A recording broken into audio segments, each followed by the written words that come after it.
Okay. It's working now.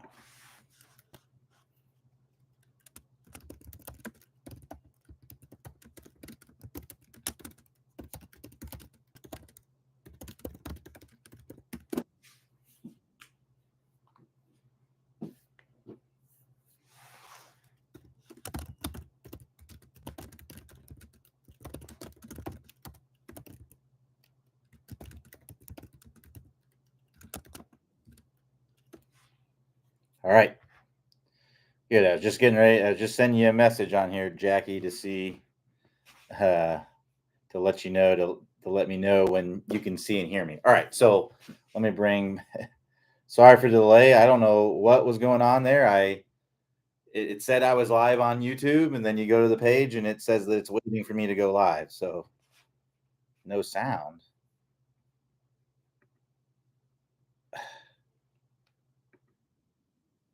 No, there's sound. If there's no sound, that's on your side, Jackie. There's sound on my side. Make sure that you have it unmuted.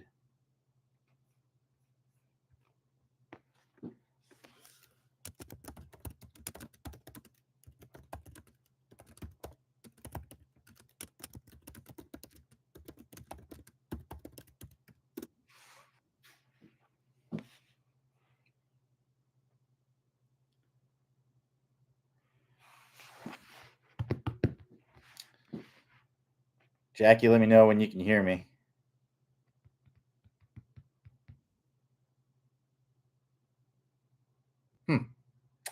That's weird because I got sound on my side.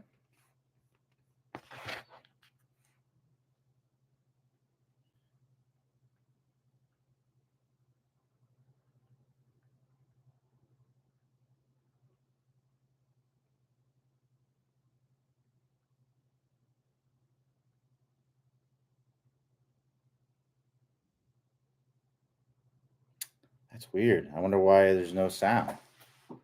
Because there's sound on my side. When I unmute it, I keep it muted so there's no echo.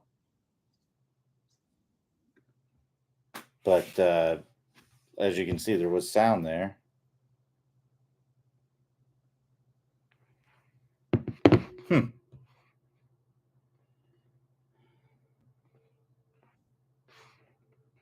Closed caption says unavailable.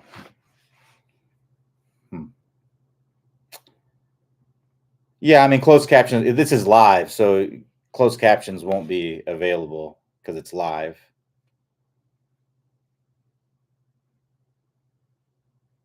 Um,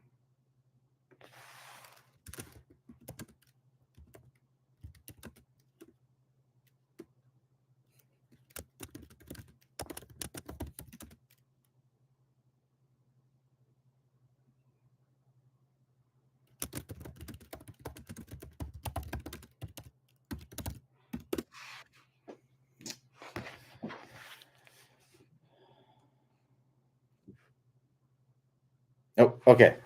Good. All right, we will get started then.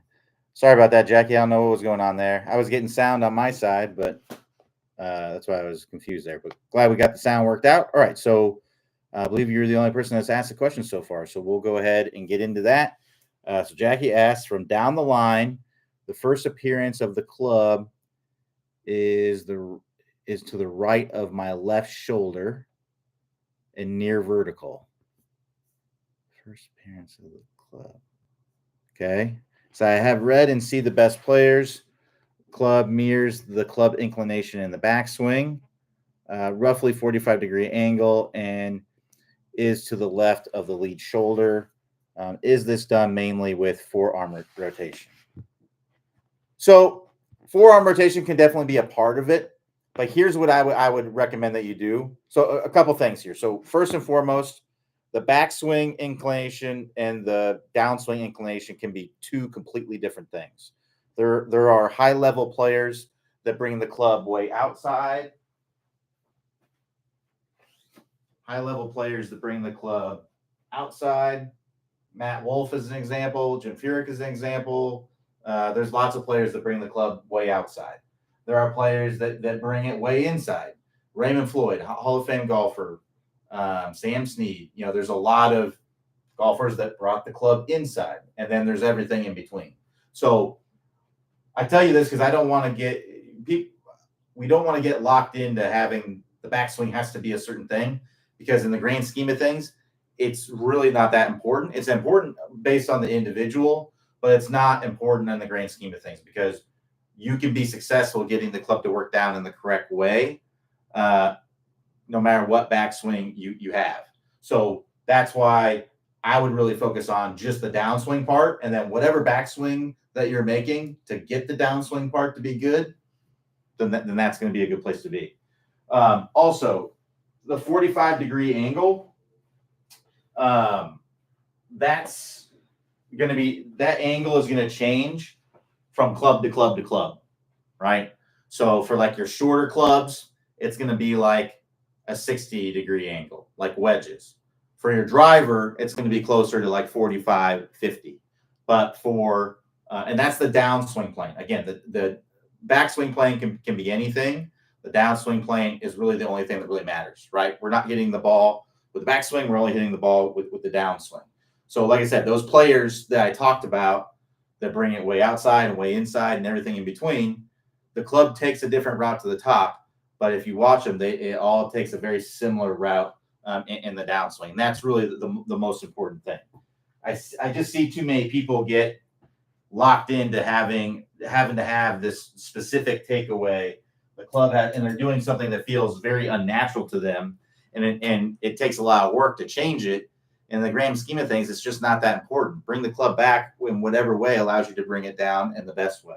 That's the way I would look at it.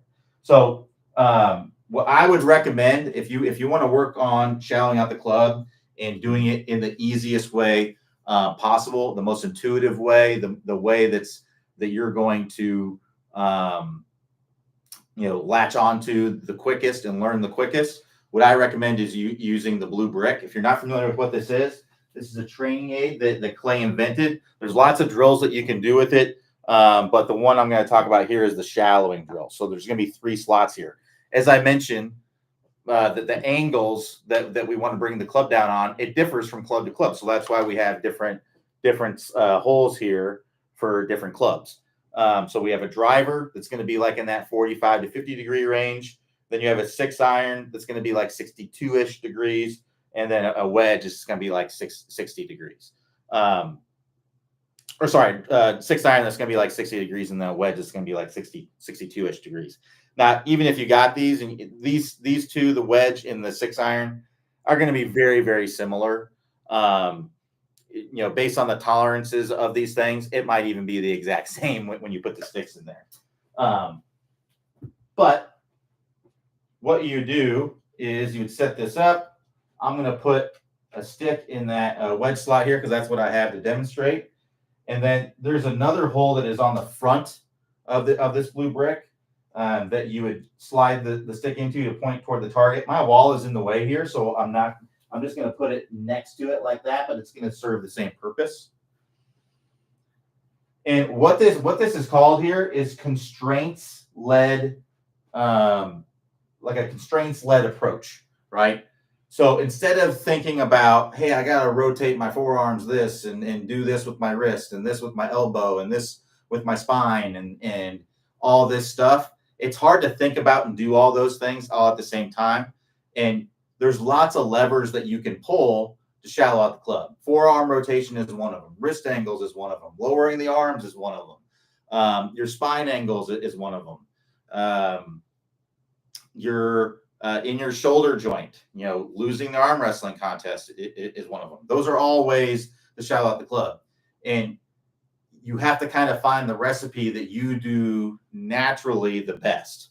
And using constraints, the constraints-led approach helps you to do that, because really we want our intuitive nature to kick in, right? We want to do what feels natural to us. So I think it's much, much better for the task to be, hey, I'm going to set up this ball, and the constraint that I have, the task that I have is I got to swing underneath this stick to hit that ball. And what I'm going to do is I'm just going to start out with a swing that I think I can do it with. If I already kind of know, like if I take a full swing, I'm going to whack that stick, right? Then the day's over. The stick breaks, and then you got to get another stick. So what I'd recommend doing, instead of just doing that, what I would do is I would set up, maybe take a little bit of a shorter and slower swing, and get to where you can swing underneath it, and then work your way up from there. And in doing that, you're going to do something that's more intuitive and more natural to you. All the ball cares about is how that club is working down to it. It doesn't care how much forearm rotation you have or anything like that. So I would recommend that you don't try to find like every little move that creates shallowing, because it's just hard to do that, right? And let's say that we say, yes, forearm rotation. Well, how much? Well, it depends on other things that you're doing. So then if you're thinking in just in terms, I have to do forearm rotation, right? Then you have to find the exact right amount. Whereas if I just say, hey, I got to swing underneath this stick, then I'm just going to do the forearm rotation that's intuitive to me to get the club to work underneath that stick. So this is what I would highly recommend that you do if you want to work on shallowing up club. Start with shorter, slower swings, and then work up to longer and faster swings until basically you can swing underneath the stick very, very comfortably. And I would just start with a wedge. Get to where you can do it with a wedge, then go up to a 6-iron. I think that's a great way to go. Go to the wedge, then you can go to like a 6-iron, get to where you can do it with a 6-iron, then you can work your way up to the driver. So I think that'd just be the best and simplest way to do it. If you want to pick up a blue brick, you can go to the resources tab on the website. There is a link there on that page where you can pick up a blue brick. There's also other stuff that we recommend on there if you want to check that out. You don't have to get one of these. I don't get paid extra if you buy one. I just think it's a great tool for anybody that's looking to get better, especially if you're looking to shallow the club, because there's lots of other drills that you can do with it. And if you have any questions about other drills we can do with it, I can definitely demonstrate. But you can also, put a stick in the ground, right?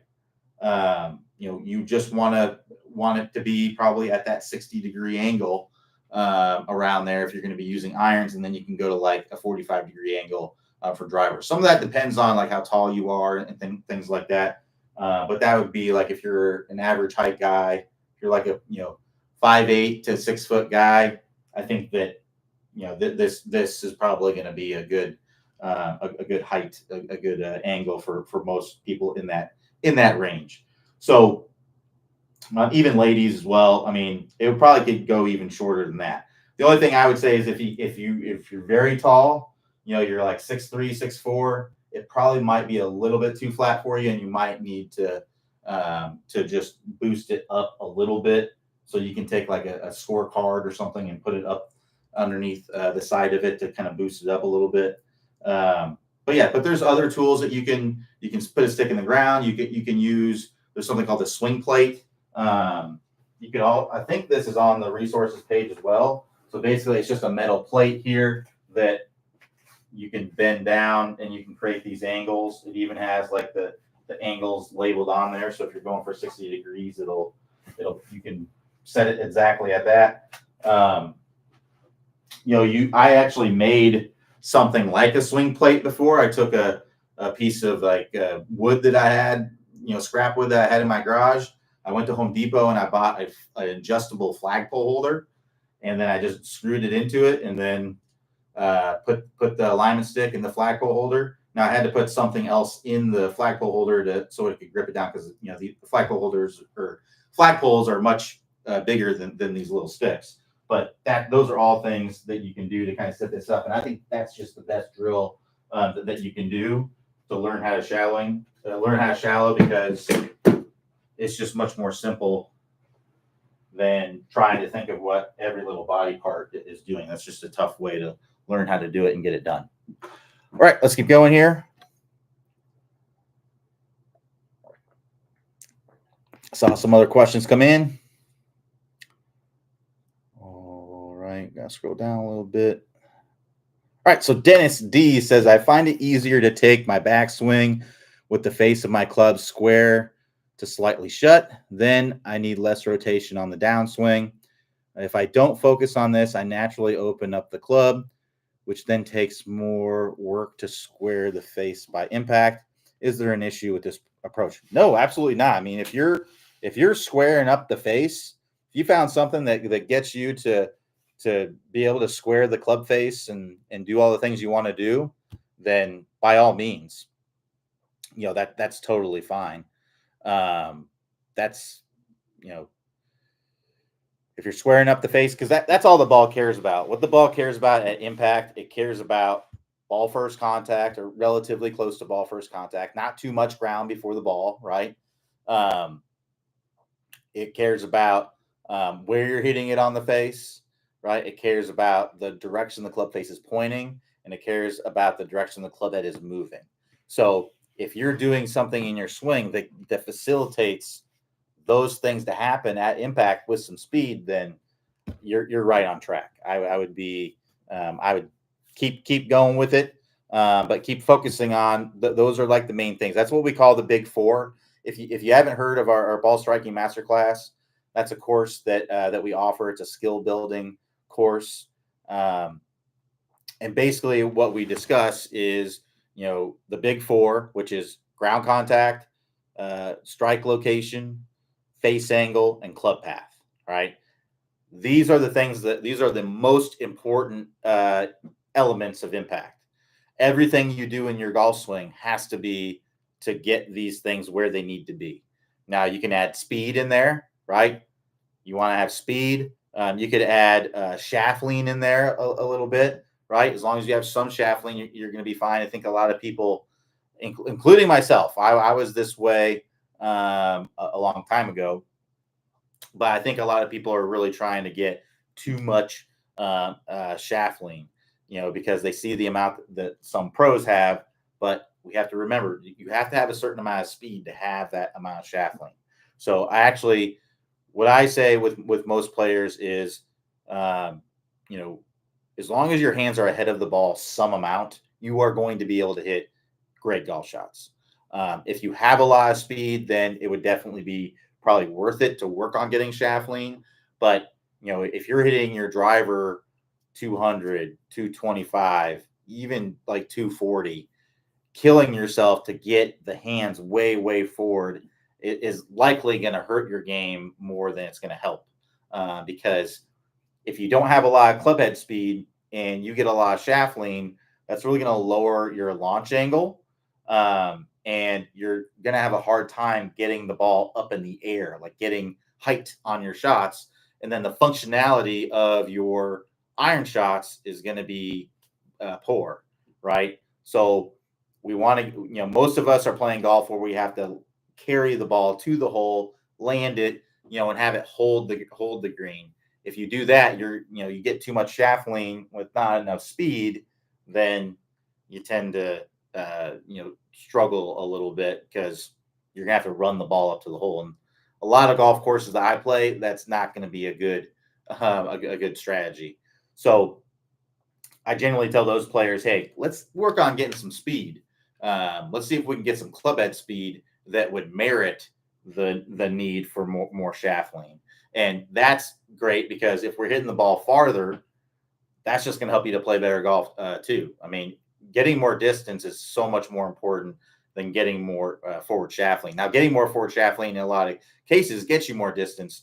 But what I mean by getting more distance is getting more speed, right? If you have more club head speed, it's much easier to play golf. So yeah, I have no problem with your approach.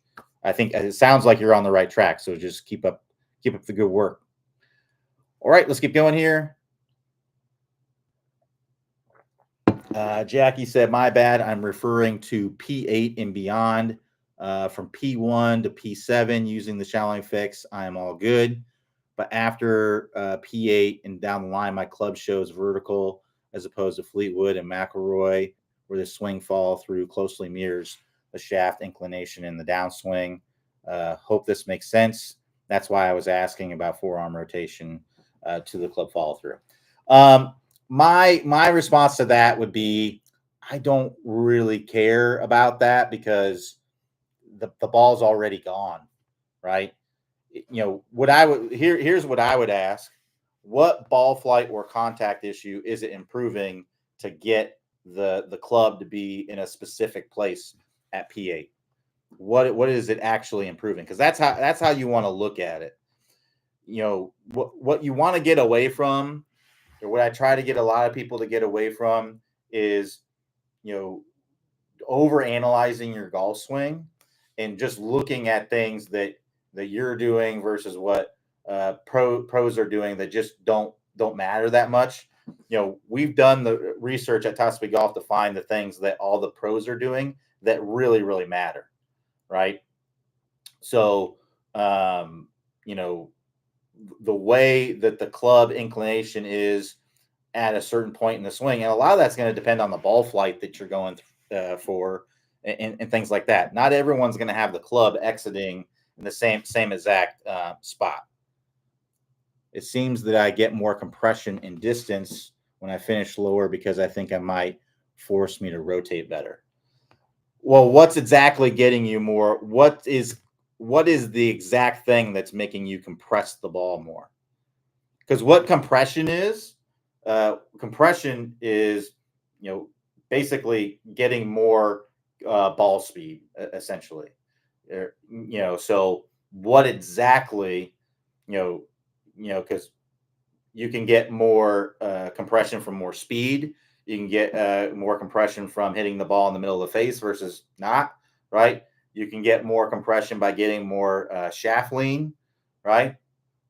You can get more compression by getting your face and path to line up better together. If you're really cutting across the ball, slicing it, you're not going to be compressing it as much.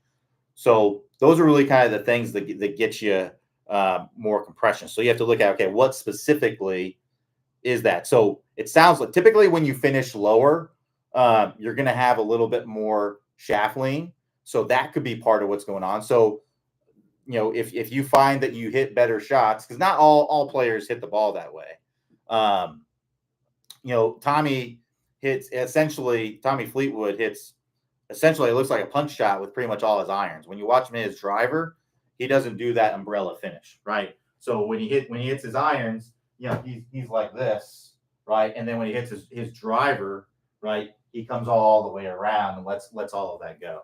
So if you find that you're you're hitting better shots by finishing lower, then by all means do that. But I don't recommend trying to think about a bunch of technical things, especially after the ball is gone, because that tends to, if your thinking is I'm going to finish lower, like I'm going to hit this shot, and my swing thought is I want to finish low to kind of get my hands more ahead and compress it. I like that. I think that's going to be good. But if your swing thought is that I'm going to have more forearm rotation after impact, that's not one that now I'm not saying that may not work well, but I haven't found people have a lot of success for that. So when you want to hit a lower shot, more of a punchy kind of shot, then that finishing low with the hands. And the reason why is that if I'm releasing it to hit it higher, right, then my club's going to be kind of coming in like this. If I'm going for like a low finish and I'm feeling like almost like my club head never really gets past my hands and I'm rotating through and delivering that, right, then that's a good feel. I like that feel a lot more. So that's what I would adopt, is feeling like you get that nice low finish as opposed to forearm rotation or whatever it might be.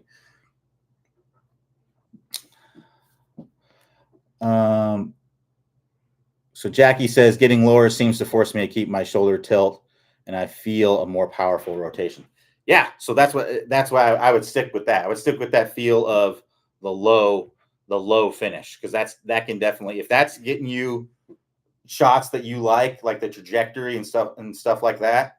If that's getting you that look of that iron shot that you like, then yeah, by all means. So if it's getting into where it's getting a little too low, I'd maybe work on hitting some shots, at the range where you hit a little bit of both, where you hit kind of the punchy kind of shot that you're talking about, and then maybe hit change trajectories, get to where you can hit the high one, because you may need to hit a high one. Sometimes you got a front pin and you're hitting low bullets in there. They can be a little tough to get it close, and to get it anywhere near the hole, you probably have to run it up to it, right? So having a higher shot allows you to maybe be able to have a little bit more margin for error and hit the ball a little bit past the hole, and you're gonna more than likely hit that green and be able to get it a little bit closer. So kind of aiming at the middle of the green or a little short of the middle of the green on a front pin and hitting a high one in there, that can help you to get some better birdie chances, as opposed to trying to run it up there. Now, if it's windy, obviously that's a different story, but that's what I'd recommend doing. All right, let's keep going.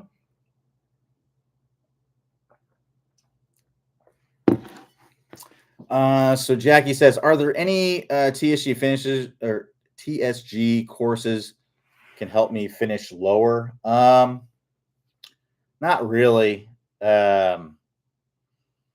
We don't really. I mean, you can look at like kind of punch shots. Let's see here. So on the website, there is a search that works pretty well. Let me see here. Try to do it for you here.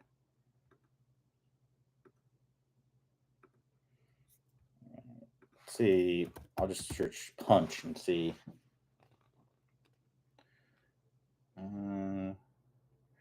Yeah, so there's a punch shot.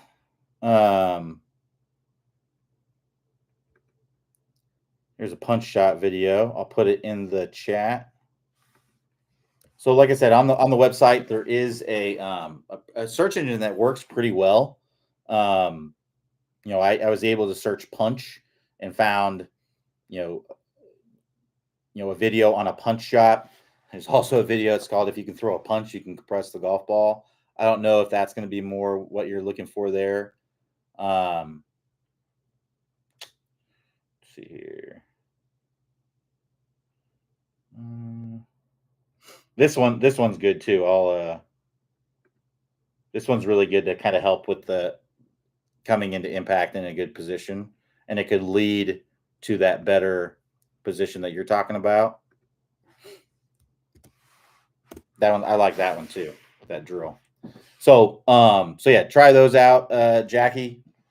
I think both of those. I don't remember exactly what he talks about in the punch shot video, but in that improve impact position in the golf swing magic drill one, I like that drill quite a bit. I think that one can be beneficial for you to help you to get in that finish position you might be looking for. But specifically working on like a high and low finish, let me try searching finish and see, because most of those videos are going to be just about finishing your swing in general, like coming around to a full finish. Finish your swing. Yeah, these aren't about like changing your trajectory or anything like that.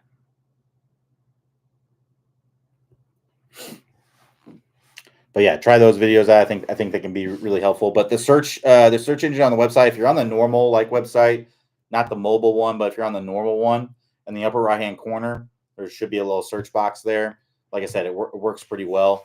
And then if you're on the mobile app, you can, or not app, we don't have an app. I wish we had an app.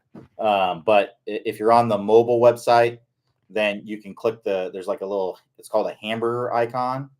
And then you select that will expand a menu. And that then you can, at the bottom of that menu, you'll find what I'm talking about. So Jackie says, I don't think my focus is lower finish as much as rotation. I was looking at Freddie Couples, and from down the line, the club exits from left of his lead shoulder, and guessing this has to be done with forearms. There's definitely going to be forearms involved for sure. Yeah, I mean, the forearms are definitely involved. There's probably other pieces involved. To be honest with you, it's really not something that I've ever thought about or worried about, like where the club is exiting over there, because I just don't think it's that important. So, but that doesn't mean that you can't, work on it and get great results. It's just not something that I've ever really looked at much because I just don't view it as that important. No problem, Jackie. Glad to help.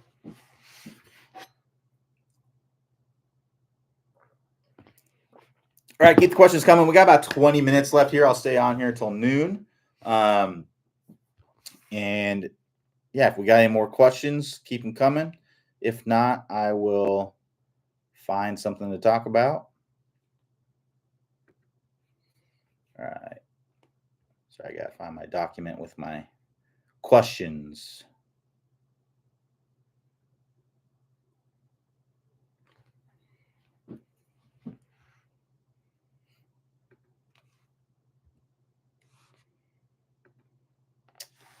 All right. Sorry for the delay. I'm just trying to figure this out real quick. All right, 30.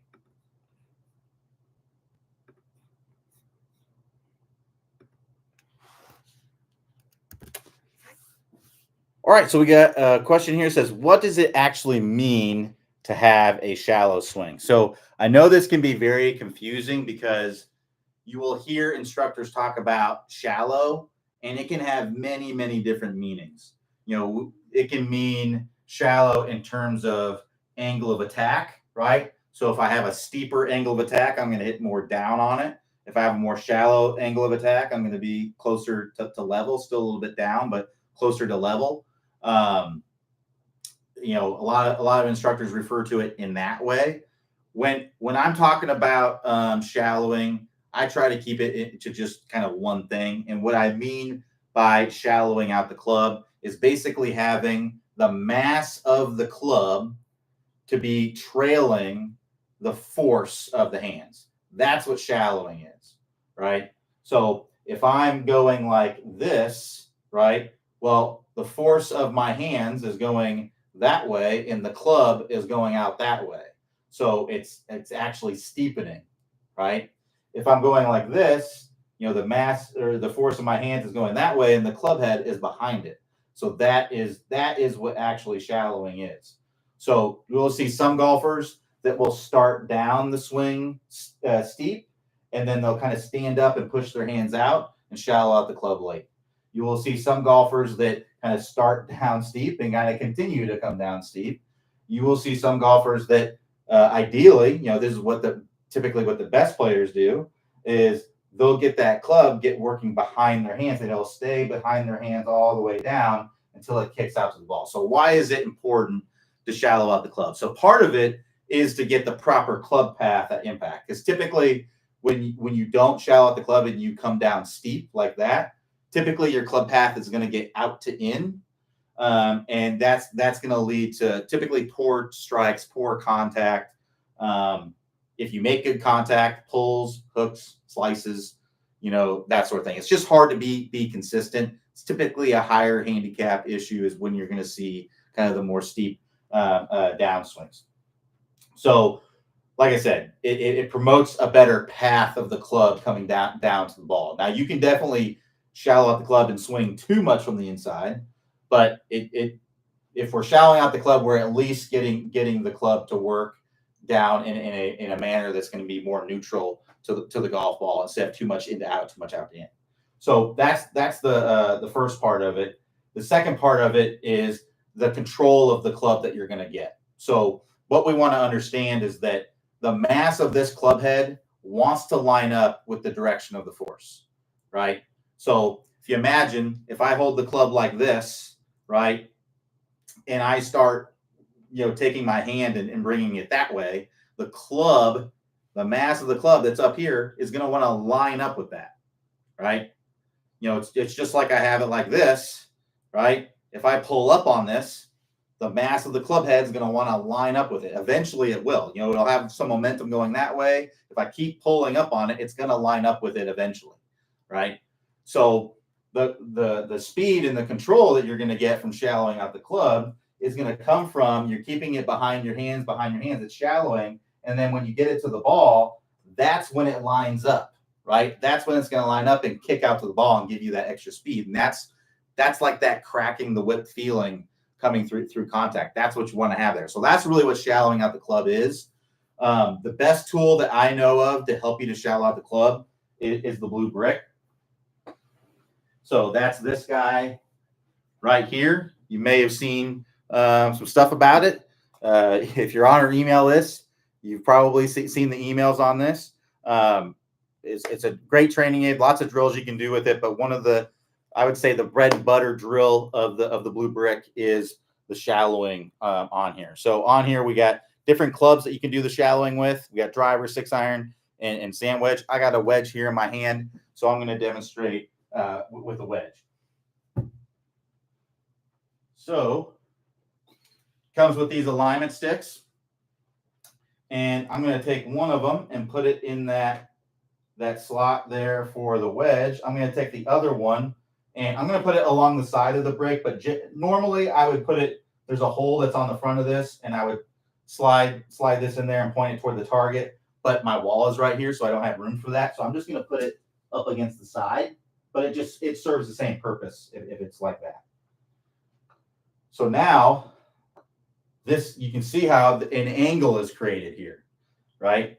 So if we can get the club to kind of stay underneath here, then you're going to be shallowing out the club. If we can have our hand staying underneath here as the club stays underneath here, that's going to help you to shallow out the club. If I'm coming down like this, right, you can see how that now that club's getting outside my hands, right? That's going to hit the stick, and basically the goal of this would be to hit shots. We would set up like this. It'd be to hit shots where we swing underneath this and we don't hit the stick, right? So that's going to allow you to shallow out the club and have much more control of things. So if you're really struggling with your ball flight, right, you're you're hooking it, you're slicing it, whatever you're doing, if the ball is not flying in the direction that you want or curving the amount that you want and in the direction you want, then you probably need help shallowing out the club. So what I would recommend doing to help you to shallow out the club is we actually have a specific course to help you with this. It's called the 20-minute shallowing fix. So the first part of that course, you're going to work on getting that club face closed so that way you can shallow out the club. A lot of the reason why a lot of people struggle with shallowing out the club is because the face is open. So if I'm at the top of the swing and my face is too open, I may actually try to swing this club to the left to try to get the club face to point more in the direction to the left, because if I'm sensing that it's open, then I'm sensing that my club face is pointing to the right. So that's why a lot of people come down steep, is because they're trying to get that club face to point in the correct direction. So in that drill number one, Clay gets you to close the face. So that way we're actually incentivized to swing this club underneath this stick. Drill number two is when you're going to work on shallowing out the club. Now, Clay uses an impact bag. He puts it kind of behind the ball, and you have to swing and avoid hitting that impact bag. Forces you to kind of swing from the inside. But I would recommend this. I like this more than the impact bag for several reasons. One is because we're getting a nice visual of how the path this club needs to come down. And two, it also can prevent you from standing up too much. As I mentioned earlier, what we see a lot of people do is they'll start down steep and then they'll stand up out of it to push their hands that way. So that way the club will want to get behind the hands. So that way we can kick it out through the ball. Now, this is shallowing out the club, but it's not going to be the most effective, most consistent way. And also you have to stand up out of it. So when you stand up out of it, you're going to tend to release the club earlier and lose some of that compression that you may get from getting some shaft lean and things like that. And things in general are just going to be a little bit harder to control. It's just not going to be as consistent. So if we set this up like this and we set it up to where this is actually, the stick is covering my hands a little bit. So if you were to look from face on, that club would kind of be over my hands as I'm coming down. Well, now I've got to get my hands and my club underneath that stick. Otherwise, because if I was here and I stood up out of it, well, my hands are going to hit the stick, right? So I've got to a certain extent, stay in my posture and shallow out the club. So that's why I like this. But you can certainly use a box or an impact bag, just something that wouldn't break your club, and put it behind the ball. And The problem with that though is it's going to, you can still do this to shallow out the club, but if you use this, then you won't. So here's some links that you need. First link, if you want to pick up a blue brick, you can do so by going to the resources tab at the top of the screen. You select that. That'll bring you to the page with all the stuff that we recommend. You'll see the link for the blue brick there.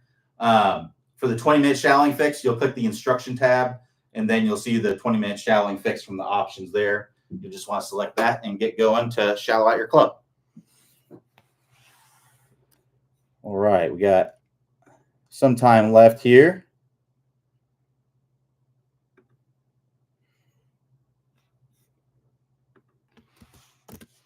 See if we got any new questions.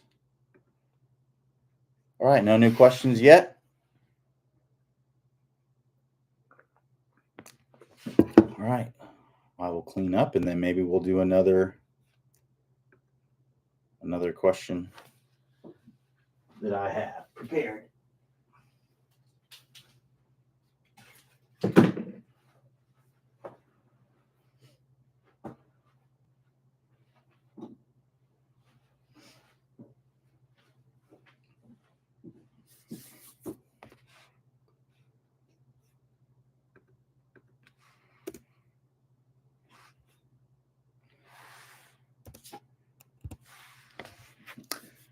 All right, so we got a question here that says, what is the secret to controlling distance on my pitch shots?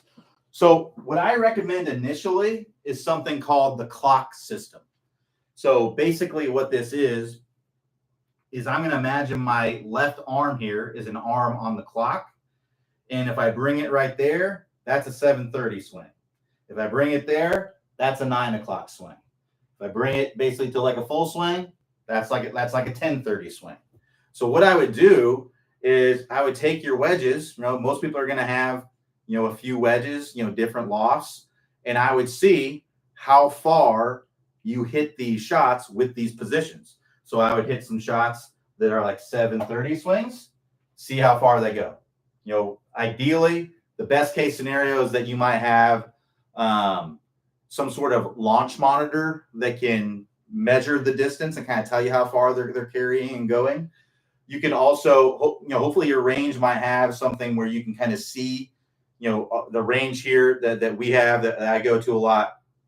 We actually have markers for, you know, it starts at 30 yards and then 40, you know, for every 10 yards, there's a marker. So you can kind of tell like, okay, that went about 40 yards or whatever. And then under 30 yards, you can tell like, okay, that was about 20, you know, it's about 10 yards short of it or whatever. So hopefully you have something like that. You could, you know, ask the range for some extra range baskets and kind of step it off and you know, put a range basket every 10 yards so that way you can kind of see incrementally like how far it's going.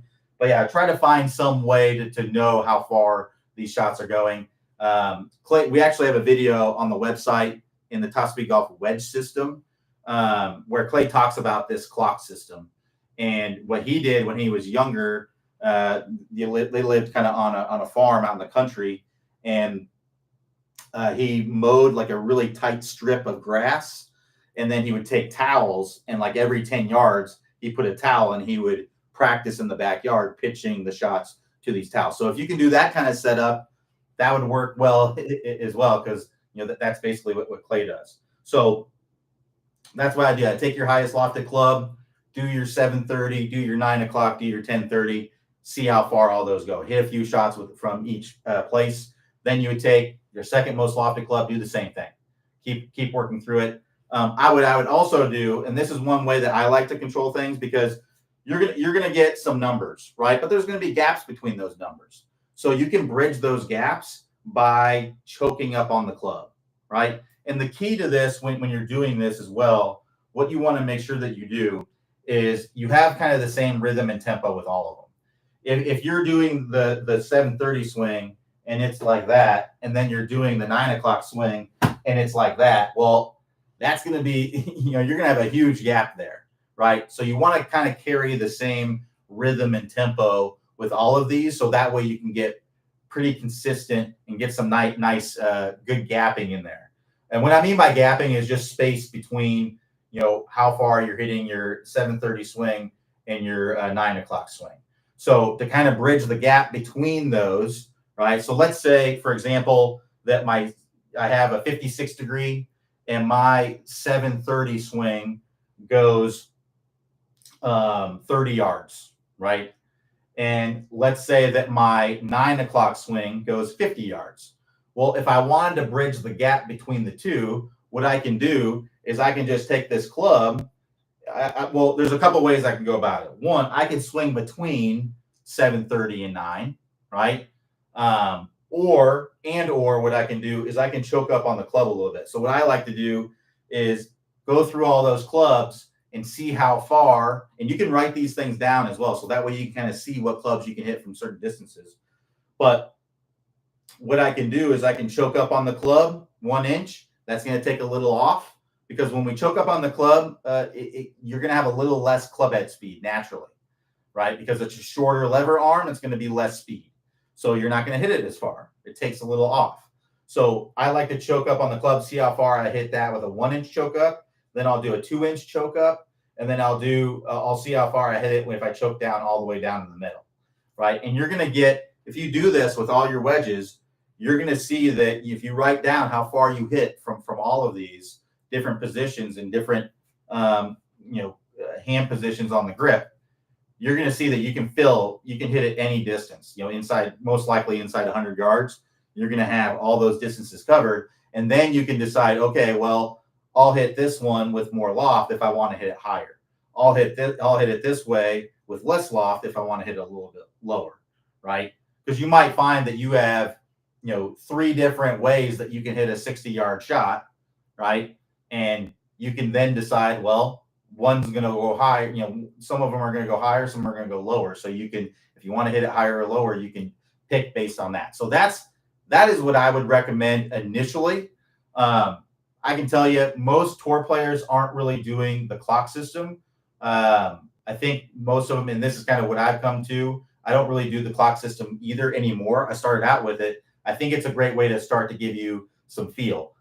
That's kind of where you get it next, is to really dial it in. You're going to do it by feel, right? So you're essentially going to feel exactly what, with enough practice, you'll be able to feel exactly what like a 60-yard shot feels like. Exactly what it feels like after hitting so many of them and knowing how far it goes. Now you can I'm not saying you can't keep doing the clock system forever, but generally you kind of grow out of it, and then you get to where it's all based on feel. And that's kind of where I'm at. I'm not thinking about 9 o'clock or whatever kind of swings. If I have an 80-yard shot, I just make a swing that feels like an 80-yard shot to me, like the speed that would come down at contact and the trajectory that I'm looking for and all that. And that's just a feel that you develop over time.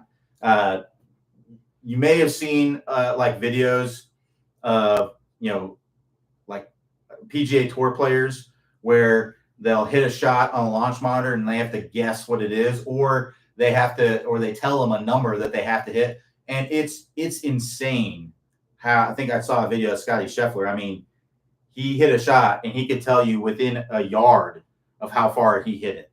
I mean, I've seen a video of Bryson where they told him, like, you have to hit this 8-iron 200 yards, you get 5 tries. And it was like 199, 198. And then he got it on like the 4th try or something like that. Exactly 200. So these guys have a crazy, insane feel for it. And that feel is developed over time. But starting with that clock system would be what I would highly recommend. And you can also find videos for the clock system if you go to the Tuscany Golf wedge system. So if you go to the homepage, click the icon, go to the homepage, and then from there you can scroll down. You can see the Tuscany Golf wedge system, and you'll find the clock system in there. You can also do a search on the website. Just search clock system, and you'll find the video that I'm talking about, where Clay was talking about cutting the strip in his yard and hitting to the towels. All righty. Looks like we got one more question here, and then we will wrap it up and go into the weekend. Let me get a quick drink. All right, so Ray M says, good morning, Q. I'm working through the 20-minute shallowing course, and I'm working on the second drill. I'm finding that I am hitting the toe way too often. at this step. Any tips? What I would recommend is change your intention to hitting it off the heel. Change your intention to a heel strike, because right now you're trying to hit the ball in the middle of the face, and your feel of where the center of the club face is going to change a little bit with a differing path, right? Because most likely, if you're going through the 20-minute shallowing fix, I'm guessing that you're probably coming down steep, right? So when you're trying to shallow out the club, you don't have as good of a sense of where the center of the face is, because it's different than what you were doing before. So essentially you have to kind of recalibrate yourself. So right now, with shallowing out the club, you have what's called a toe bias. And in order to fix a toe bias, now, unfortunately, there isn't a way for me to know if there's anything technically going on in your swing that's leading to this. I'd have to be able to do that through my online swing review program. If you're interested, you can click the link to join the waiting list. Or if there's spots available, you can join. But without seeing your swing, what I know something that will work is changing your intention, right? Because right now your intention is to hit it in the middle, but it's actually hitting it off the toe. So with this new way of the club coming down, I would think, okay, hey, I want to try to hit this ball in the heel, and then that will move the strike to the center of the face. And if it's still on the toe, exaggerate it more. Get out of your comfort zone a little bit. It's probably going to feel, it's a difficult thing to do, especially if it's your first time trying to do something like that, because it's like, I want to try to do something that I really wouldn't want to do if I pulled it off, to try to get something that I want, right? Because you literally don't want to hit the ball off the heel, but right now you likely need to feel like you are in order to do it. And some people, make the comment like, oh, well, I can't do it. I've tried to do it. I can't do it. Let me show you this, because no one's ever not been able to do this. And I think this typically opens up your eyes that you can do it. You just got to get out of your comfort zone to do it. So like I said, if you're coming in and you're hitting everything off the toe, right, then what I would do is, just as an exercise, is set up as if there's a golf ball right here on this side of the stick, right? And basically what you would do is just make a swing where you come down and you hit the ground on the other side of the stick, right? So that would look something like this, right? I'm coming down, I'm able to hit the ground on the other side of the stick, right? You're probably sitting there like, well, yeah, I can do that. That's no problem. Well, that would be like basically almost completely missing the golf ball, right?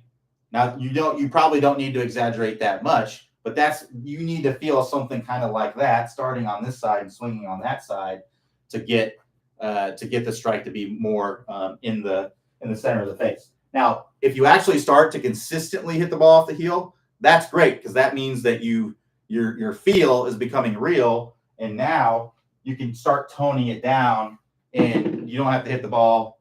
I wouldn't go straight to the middle of the face again, but I would just tone down the feeling of hitting it off the heel. Don't try to hit it off the heel so far, and that will probably likely keep you more in the center of the face. All right, we'll wrap it up right there. Thanks, everyone, for joining me. We'll be back here Monday, 5 p.m. Eastern time. Everybody have a great rest of your day, and I will talk to you next time.